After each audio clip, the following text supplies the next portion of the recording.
ওমর রমজানেরই রোজার শেষে এলো খুশির ঈদ। এই স্লোগানে জামালপুরে ব্যতিক্রমী ঈদ আনন্দ শোভাযাত্রা অনুষ্ঠিত হয়েছে। সে সময় সড়কের দুপাশে থাকা উৎসবমুখর মানুষ অভিনন্দন জানায়। রবিবার সন্ধ্যার পরে শহরের 5 রাস্তা মোড় থেকে কলেজ রোড হয়ে তমালতলা মোড় পর্যন্ত এই আনন্দ শোভাযাত্রা অনুষ্ঠিত হয়। জামালপুর ছাত্র জনতার আয়োজনে এই মিছিলে সব শ্রেণীর পেশার মানুষ অংশগ্রহণ করে। এ সময় ঈদ মোবারক স্লোগান দিয়ে মানুষকে শুভেচ্ছা জানানো হয়। মিছিল শেষে আয়োজক কমিটির প্রধান আশরাফুল ইসলাম বুলবুল বলেন, সম্মানিত এলাকাবাসী, আপনারা জানেন বিগত 16 বছর আমরা স্বাধীনভাবে ঈদ উদযাপন করতে পারি নাই। আমাদের বুবু দেশ ছেড়ে পালিয়ে যাওয়ার কারণে এবার আমরা স্বাধীনভাবে মুক্তভাবে ঈদ করার সুযোগ পেয়েছি।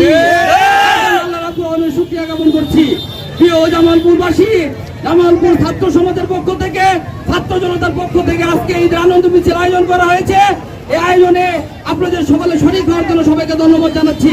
আগামীকালে ঈদের হুজুর যেন সুন্দরভাবে সুশৃঙ্খলভাবে সম্পন্ন হয়, তার জন্য রাষ্ট্রের প্রধান কর্মকর্তাদের কাছে আমরা অনুরোধ জানাবো, শান্তি শৃঙ্খলা বজিয়ে রেখে বাংলাদেশে একটি ইতিহাসের একটি সাক্ষী হতে হবে। নতুন বাংলাদেশে আমরা নতুন ভাবে ঈদুল ফিতর পালন করে বাংলাদেশ সারা পৃথিবীকে জানিয়ে দিতে চাই, বাংলাদেশের মানুষ স্বাধীনতার পক্ষে মানুষ, বাংলাদেশের মানুষ সাম্প্রদায়িক ঊর্ধ্বে মানুষ।